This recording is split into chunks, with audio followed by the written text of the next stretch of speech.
Hello, my third grade friends. We are at the end of our book. We have 2 chapters left. We're going to finish it up.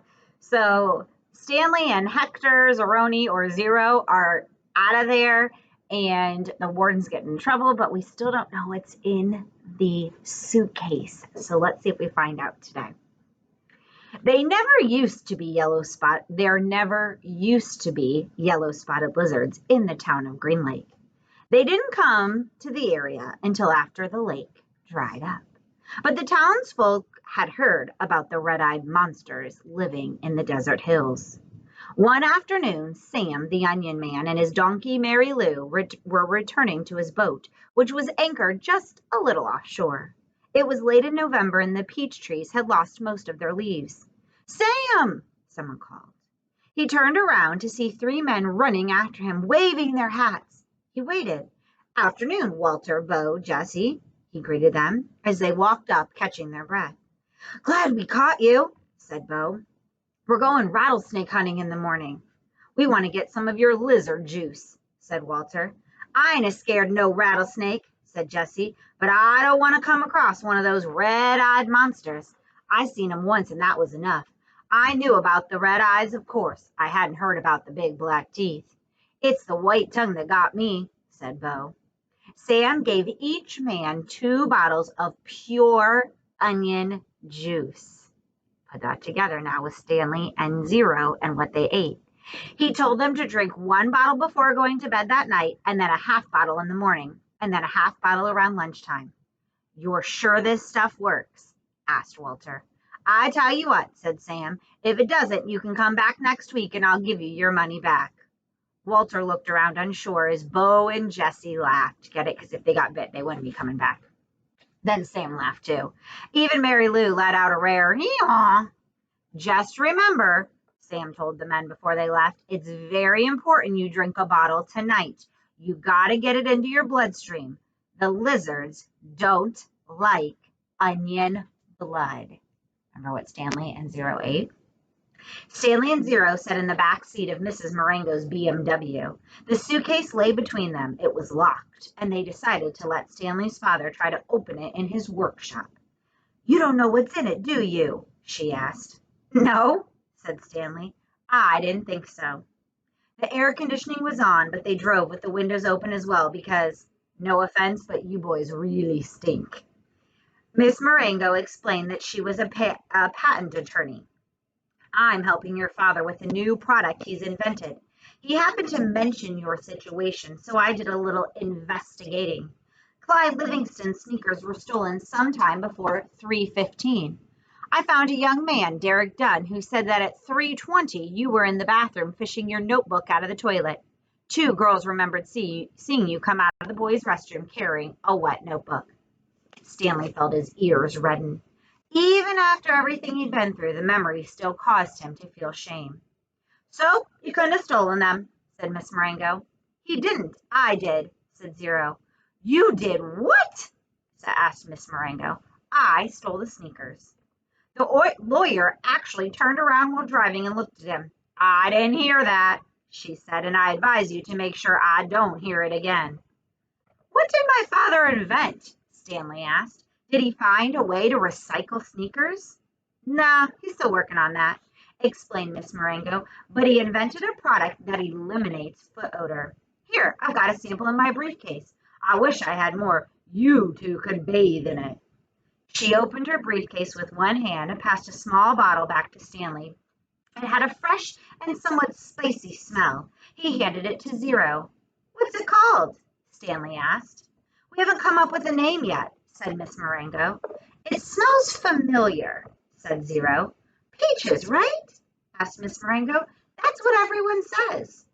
A short while later, both boys fell asleep. Behind them, the sky had darkened, and for the first time in over 100 years, a drop of rain fell onto Camp Green Lake. The curse has been lifted. Last thing, part 3, filling in the holes. Last chapter. Stanley's mother insists that there never was a curse. She even doubts whether Stanley's great-great-grandfather really stole a pig.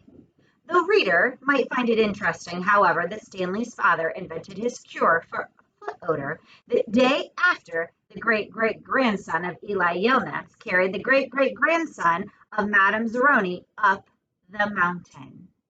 Think that through.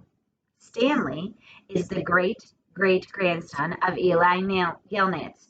Remember, he was the pig stealer who wanted to, or the boy who wanted to marry the girl, and Madame Zeroni had promised, or asked him to promise to carry her up the mountain.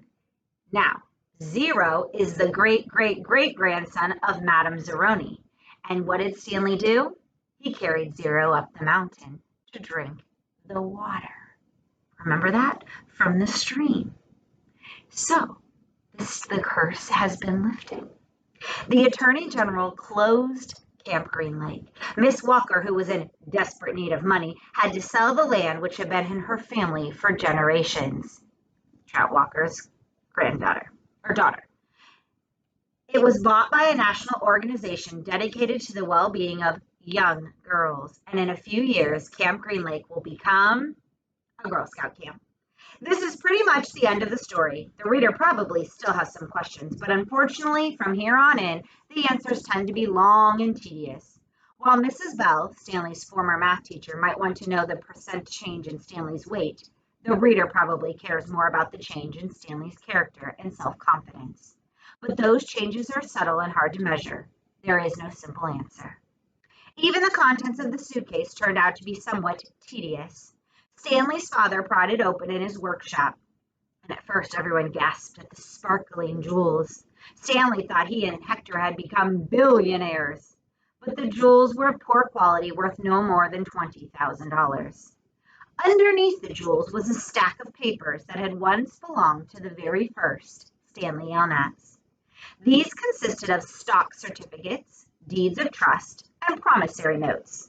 They were hard to read and even more difficult to understand.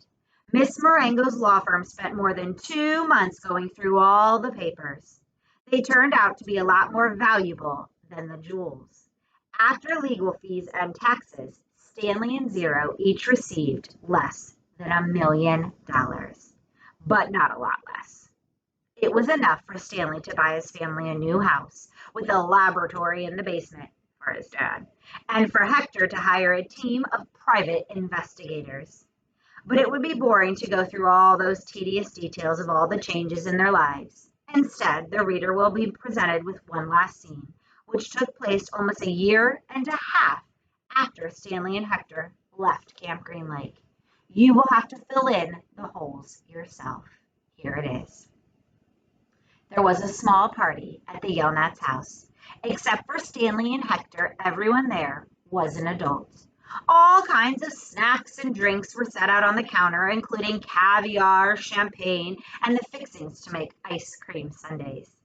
The Super Bowl was on television, but nobody was watching. It should be coming on at the next break, Miss Marengo announced. A timeout was called in the football game, and a commercial came on the screen. Everyone stopped talking and watched. The commercial showed a baseball game. Amid a cloud of dust, Clyde Livingston slid into home plate as the catcher caught the ball and tried to tag him out. "Safe!" shouted the umpire as he signaled with his arms. The people at Stanley's house cheered as if the run had really counted. Clyde Livingston got up and dusted the dirt off his uniform.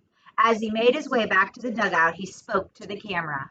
"Hi, I'm Clyde Livingston, but everyone around here calls me Sweet Feet." "Way to go, Sweet Feet," said another baseball player, slapping his hand. Besides being on the television screen, Clyde Livingston was also sitting on the couch next to Stanley in real life.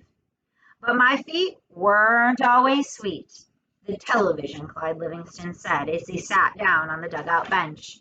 "They used to smell so bad that nobody would sit near me in the dugout."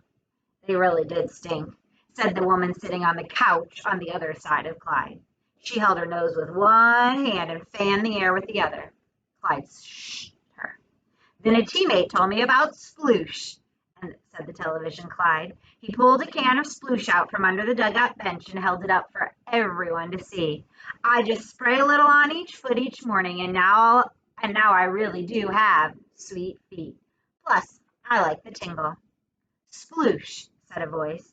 A treat for your feet, made from all natural ingredients. It neutralizes odor-causing fungi and bacteria. Plus, you'll like the tingle. Everyone at the party clapped their hands. He wasn't lying, the woman who sat next to the woman said who sat next to Clyde.